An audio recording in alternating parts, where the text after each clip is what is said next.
Hello, friends. Well, the season just ended, so a lot of you might not really care about what champions are best to play because you think everything's just going to change anyways, but making this video anyways. A couple days ago on stream, I did this Excel stream, actually. I just decided to sort all of the champions for mid lane, in terms of how consistent they were for climbing. Because when you wanna win games, in order to elevate your rank, I guess, you really should be looking for a champion that will be consistent, that'll give you the same result every single time, and a good result too. So that's what I think is really important, because there are a lot of flashy champions in the game, like Zed or something, but then you can have on games and off games with them, and that can decide the game in itself. Like, kind of like the Lee Sin thing. If you're not like a really clean Lee Sin, you just sometimes drop games just because you're inconsistent or something, or the champion's inconsistent. So yeah, getting a little off track, but I made this list using Excel on stream, and I wanted to share it with you guys. So something you need to know: preseason still matters for your rank. Your MMR is still affected. I think you even still got like LP plus and minuses and stuff, so you can kind of track your progress a little bit. So playing ranked is almost the same as playing ranked during the season in terms of changing your MMR. So it's still very worth playing ranked games during the preseason in order to improve and in order to make your placements turn out better when the next season starts. So a little bit about me and kind of my credentials for making this list. I played a lot throughout this entire season, and towards the end of the season I was playing between a Diamond 1, Diamond 3 range for about 75 games in the last, I don't know, month or so before the season ended. So that's one thing to think about. These numbers are going to be kind of about my rank and my experience with how the champions work there. So if you're not in that range, don't even worry about it, because these still apply to everybody. It's just that I can't say that I know what's going on in bronze. I don't know what's going on in bronze. I don't know what's going on in silver. I don't even know what's going on in gold. So I'm just going to put that little disclaimer out there that I might not be giving you the most accurate information as it applies to like bronze to gold elo range. So just take that with a grain of salt, and consider certain champion picks, like maybe LeBlanc, Pyke, or Karthus might not be as viable in lower ranks, because not necessarily because you can't play them, because you might be able to play LeBlanc or Pyke or Karthus perfectly fine, but they kind of benefit from the shorter game times in higher ranks, or from team coordination. For instance, like playing around Karthus ult is really big in high ranks. You can just ping the Karthus ult and people will know, like, oh, Karthus ult's up in 30 seconds. Let's not go over the tower dive yet. Let's wait a little bit for Karthus to have ulti so we can make sure this is a nice tower dive. So those kind of things, you can't expect your teammates, and you probably don't expect your teammates to be able to play around those things. The lower rank you go, the less likely they are to like cooperate with you, or do the right thing. So just something to think about when you're looking at this list. Okay, so moving on. So in order to make this list, I ended up going into Excel, and I tried to score the champions based on a rubric to get the best thing. So I had to come up with categories, these confounding variables that I think are affecting what makes mid laners good, like what makes a good mid laner. And so I broke it down into these 11 categories, I guess. So let's explain those. So the first thing, all of these top 5 categories are weighted about the same. The guaranteed combos, burst, assassination potentials. So all of these first 5 categories up here on this little white space are weighted the same. Guaranteed combos is basically meaning that your combos will land. When you get, for instance, a champion that always lands their combos is Lysandra, there's like no chance you can miss. You can just stun someone with a point and click, and then throw your little icicles at them, and then snare them with a just if you're close enough, it automatically hits you, and then throw another icicle at them. These kind of things, being able to, when you go for a play, actually get it every single time, that kind of consistency is really valuable, because you won't have those situations where you just drop a combo as frequently. So that's worth a lot right now, and it's always worth a lot. But yeah, that's something you want in a good champion and a good mid laner. The burst assassination potential, being able to, you know, burst people, kill people when you want, and just have kill pressure in your lane and in just throughout the game. It's really good for carrying games, and that's what it's all about. Being able to kill people really helps you do that, because you guys know this. Being able to kill people is great. Number 3 is gank safety. This is, you know, when the jungler decides to gank you, how likely are you to be able to survive or turn the gank or something? It probably makes sense. You know, a champion that can get away from a gank every time is never dying to ganks, right? Or if you're playing a champion that whenever you get ganked, maybe that's an opportunity for you to get a kill, and that's even better. So that's really valuable, because the junglers are always everywhere, and every lane is jungle difference, of course. The meme is pretty true. So being able to play around the enemy jungler by being really safe is valuable in a mid laner.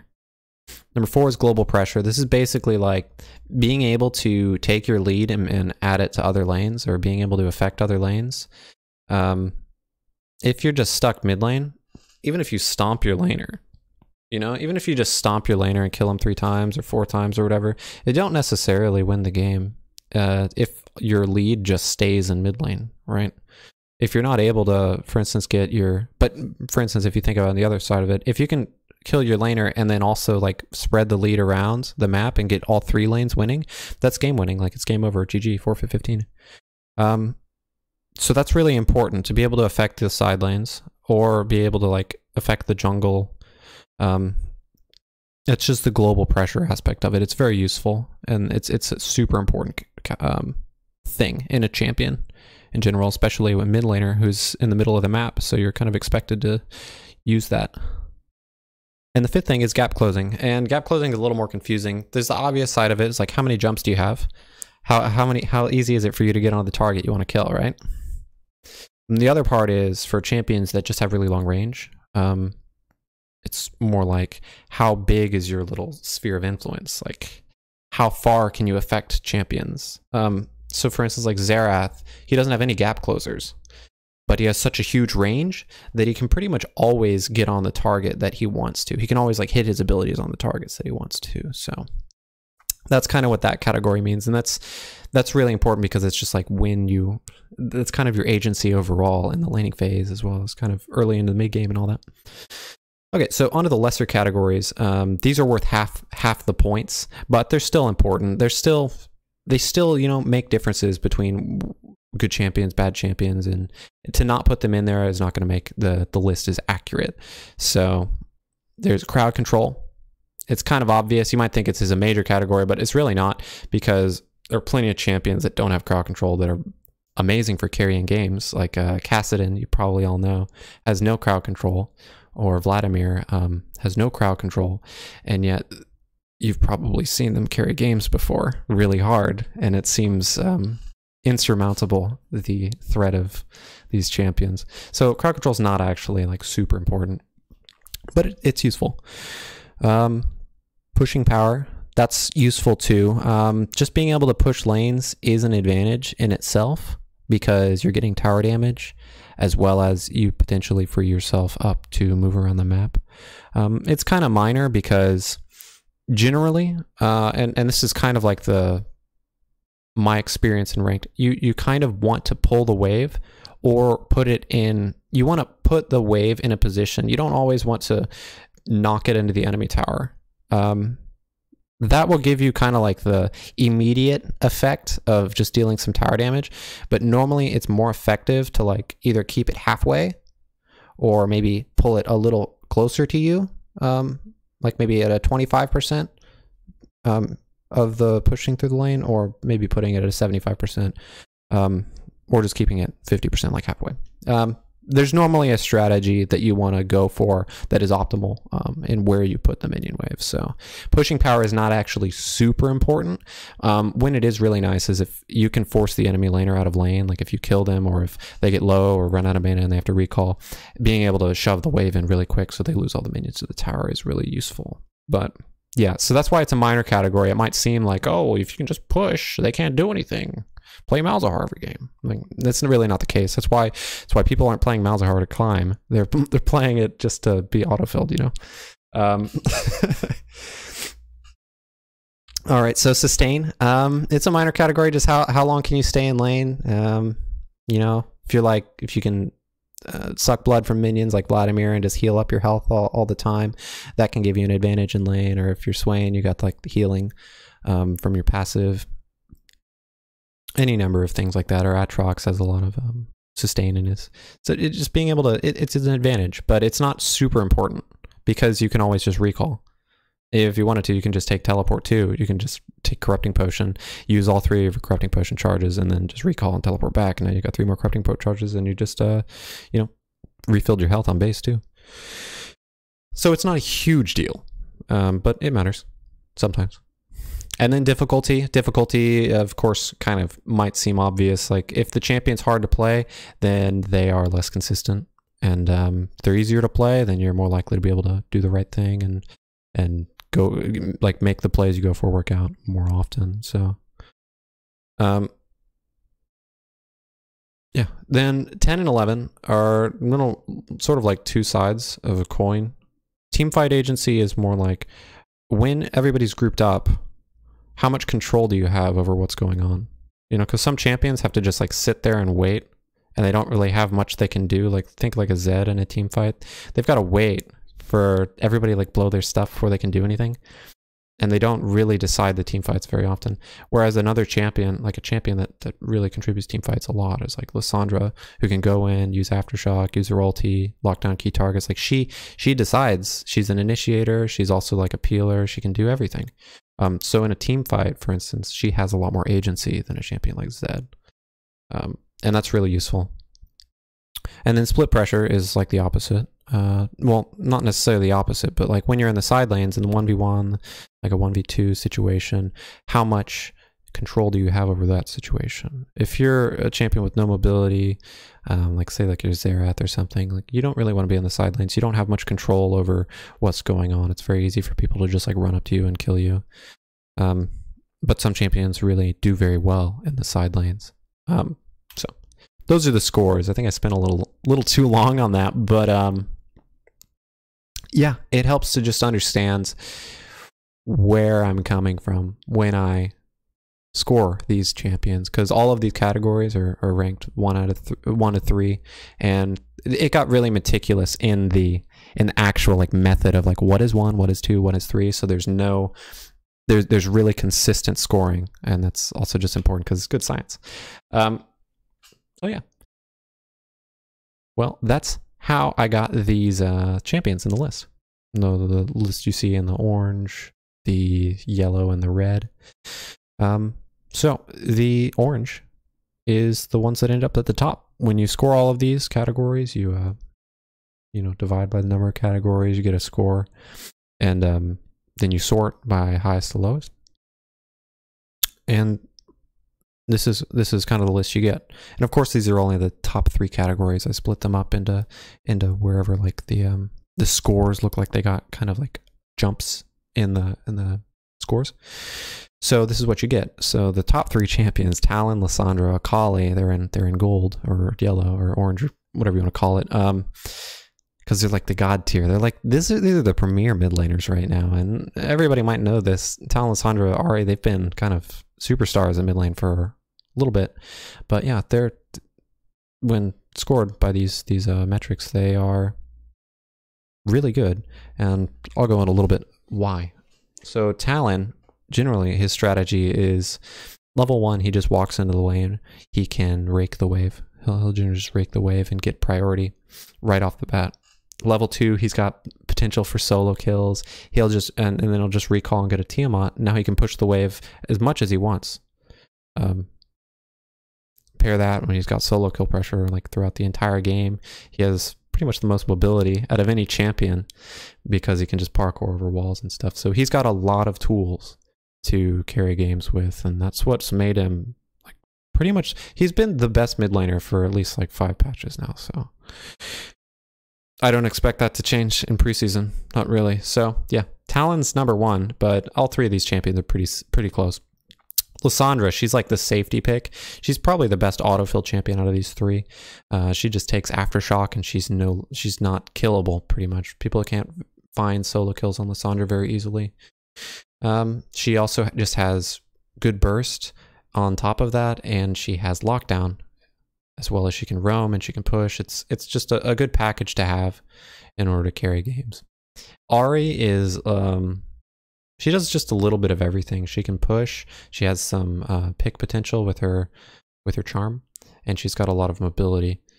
So just you wrap all that up, and her damage is kind of high too. And it just makes for a very strong champion. So under the second category, we've got Irelia.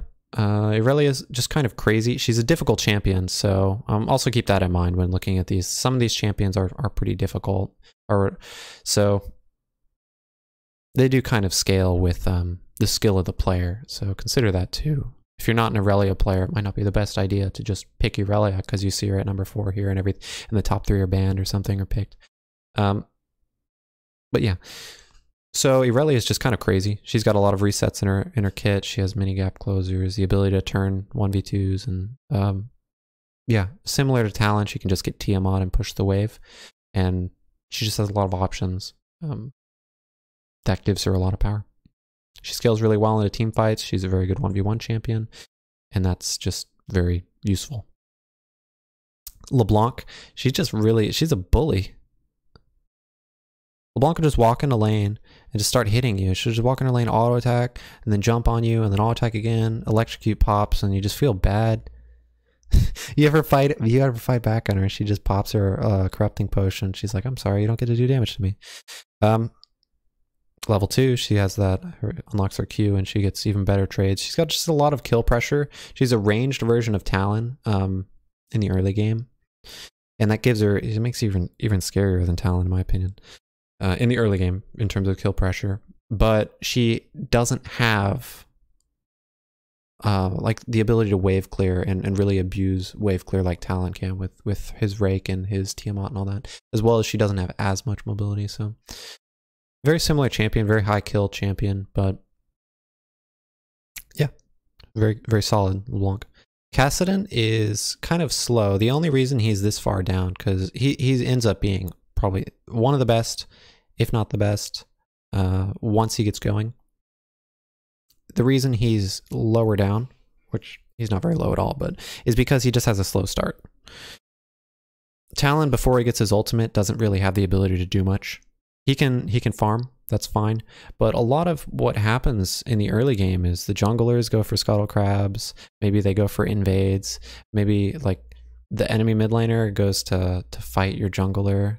And as Kassadin, there's not much you can do in those situations. If you imagine you lane against any one of these other champions on the list, Ahri, Lissandra, Talon, Irelia, LeBlanc, just anybody else on the list, like if it comes to the point where the junglers are fighting at level 2 and you're level 2, these other champions are level 2, like they're just going to outdo you at this point in the game. And level 3, level 4, level 5, they're still going to outdo you. And that can be rough sometimes because your team can fall behind because of that. And that's the only reason that Kassadin isn't the best, but he's still very good. He's one of the best, definitely worth playing. And Aatrox, and not to mention, Kassadin level 16 is absurd with his Riftwalk spamming, and his scaling is ridiculous. He is, so in high rank, Kassadin hitting level 16 is considered an auto win. You could be 10k behind, but Kassadin hits level 16. Looks like we're the winners here. The game's looking pretty good for us. So yeah, really good champion. Especially if you notice your games go like to really long game times, Kassadin is even better. So yeah, Aatrox, he's just really solid. He's got a very safe laning phase. He's got good kill pressure. He just does a pretty good amount of just everything. Very good duelist, very good survivability. He has a GA on his ultimate, which keeps him safe from a lot of like when he gets caught out or whenever people decide to gank him or something. So he's just really consistent mid laner. You just one of my challenger friends just said about Aatrox. Yeah, Aatrox pretty busted. Just keep clicking abilities and you'll be okay. And it's kind of true. You just press your abilities and you'll be okay. All right, down the list, we're gonna spend a little less time on these next champions, but Akali, she's difficult, but she can get crazy if you're really good at her. She's got kind of a weak early game, but her level 6 is absurd. Fizz, he is just pretty solid champion. He's another assassin. He's got a lot he can do at the level 3s in terms of kill pressure and all that, and he scales pretty well. He's got a solid split push and all that. Echo is similar. He's kind of like Kassadin, where he's not super powerful early on, but he ends up ramping up faster than Kassadin, but he doesn't scale as hard.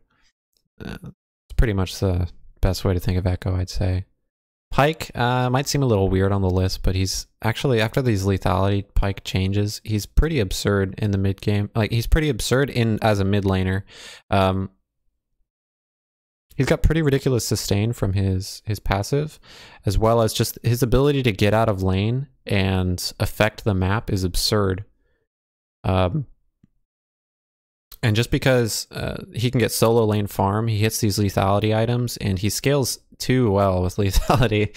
You end up, just try it. Try it. If you play Pyke, just pick him into the mid lane. Try it. Just trust me on that. He's pretty absurd. Yeah. Heimerdinger. Heimerdinger's just kind of really solid. You just set up your turrets. You're pretty safe from ganks as long as you don't overextend.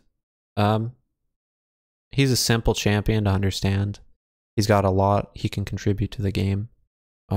Most of the time, I think bad Heimerdingers will use their ult on their turret. Don't ult turret. Use your ulti. The only time you ult turret is if you're in a 1v2 situation, you're getting ganked like at level 6 or level 7 or something, and people are going to be staying around your turret, and you can just dance around your turrets and the ult turret can do a lot of damage. But in every other situation, you pretty much want to just throw your ult grenade because it's huge. It does huge damage and it's a big AoE stun. So just ult grenade at almost all points in the game and you will be okay. Twisted Fate. The problem with Twisted Fate is that he doesn't have like the solo kill pressure that a lot of these really good champions for carrying have. So he doesn't snowball the game as fast as a lot of other champions, and that can prevent him from carrying games as well as other people, but he's still pretty good. Swain, he's kind of like a slower, like he's really strong. Swain's level 1 and level 2 is absurd. He's got a lot of pressure, but he's not like a super high kill pressure champion. So he's mostly, he'll get a lead. He's kind of like a Darius of mid lane. You think about it like that. He's not like a 1v9 champion, but he's really solid. So yeah. Vladimir, the problem with Vladimir is that he's got kind of a slow start and that he can't get onto the targets he wants to kill very effectively. But in every other regard, he's pretty good. He's really good. Like, he is completely a beast at some things. Like, you can't really push him out of lane if he wants to play safe, and it's hard to tower dive him. So he can basically sit on his tower if he wants to, but most Vladimir players are aggressive as hell, and they know that they're they know that they're basically invulnerable to poke damage. So yeah, he's just really solid champion. He's really good for carrying games. He snowballs really hard. He scales really well. The only problem, he's got a kind of a slow start. He doesn't have much he can contribute in the early game. Nocturne, it's kind of a weird pick, a little bit of low pick rate, so kind of like take that one with a grain of salt. He's solid. He's been picked quite a bit, like enough to notice that he's pretty solid as a mid laner. His passive gives him kind of an absurd amount of sustain early on. He can kind of ignore most people's abilities in the early game, and then he ramps up really fast His ultimate's very similar to Twisted Fate or Pantheon or just any kind of global pressure ultimate. He can, you know, kill the enemy jungler in their jungle, or anything. Just join fights from a larger distance away. Even solo kill his laner. He's a really good matchup, especially into melees. Like if you're playing against an Echo or a Zed or a Yasuo or something. You pick a Nocturne into them, and when they get into range, you put your little fear on them, and then it procs lethal tempo, and then they get feared, and then they die. And then you flash your mastery emote, and you feel like a badass. But yeah, he's just pretty good. Aurelion Sol, he's kind of like a one-trick champion because he plays the same way every game, and if you don't really know kind of your Aurelion Sol macro game and your strategy of just walking the lane, pushing, you have to stand on a certain side of the wave in order to hit all 6 minions with your W, and you just kind of like star blast all of the minions wave 1, you pop your corrupting potion, star blast all the minions wave 2 and wave 3, and then you hit level 3 and you recall and walk back to the lane, get a free back. You have to get that macro stuff down and knowing when you can just push and roam, push and roam, push and roam, push and roam. But he can really take over the map in the early game, and that's what makes him really good at carrying. He doesn't scale particularly well. He doesn't duel people particularly well. It's mostly that he can kind of just auto push his lane and roam at the same time. It gives him quite a good ability to carry games. Karthus, he is kind of a weirdo, but he does a really solid early game. Honestly, you can farm minions from well outside of the range of most champions in the meta right now, and also his Q does something like 100 damage at level 1. So if you're, you know, mechanical god, you can just solo kill people with Karthus. And a lot of them take exhaust to get that 30% slow, make the Qs easier to land, and to just mitigate some of the burst that people can put out on you. And then he's very consistent at doing what he wants to do inside of a team fight. He can just stand kind of in the middle of his team and then throw his Qs out, throw his walls out. And if the enemy dives him and kills him and stuff, then he can just press R and job complete. He generally will outdo a lot of mid laners. The thing that might seem a little weird, if people are thinking Karthus is a late game champion, and he is really good at scaling. He's one of the best scaling champions in the game, like Vladimir or Kassadin, but he doesn't have a slow start. He's very good right from level 1 all the way throughout the entire game. And a lot of people are taking this build where they're going Presence of Mind to get the ult refund with Aerie, as well as going the penetration items. They'll rush Sorcerer Shoes and Haunting Guys, and it'll make their first ultimate hit really hard. They'll try to get their Sorc Shoes before their first ultimate, and that'll be quite powerful. So that's all of the champions. I think these 3 categories are mainly the ones you should look to play, but I sorted more than that, and I'll show you a little picture of the image. So these are all the other ones that I did. And you might find your champion on there. I don't think these champions are terrible. I just think, you know, according to these categories that we talked about and how we sorted the mid laners, they ended up kind of on the low end. And that just means I think they don't really fit the meta right now. Not necessarily that they're weak champions or like they need buffs. It's more like when the meta changes, when it's not so important to, for instance, be like a bursty kill machine, or have maybe global pressure or something. Maybe they change something, I don't know. When the meta shifts, some of these champions will move up to, like, for instance, best champions climb. Just right now, they're not the best ones to play. A lot of it you see is like control mages and stuff, and yeah, or just champions that require a lot of talent. And you really would honestly like to be as bad a player as you can and still win your games. When it comes down to it, you know what I mean? So yeah, that'll be it. I hope you guys enjoyed this, and goodbye. If you want to leave in the comments what kind of video you want me to make, I'm kind of in a limbo where I don't really know what I want to do with this channel. So if you want me to make a video, feel free to make a recommendation. At worst case, I just ignore it. The best case, we get the video, you know? So yeah, speak up, guys. Have a good day, friends.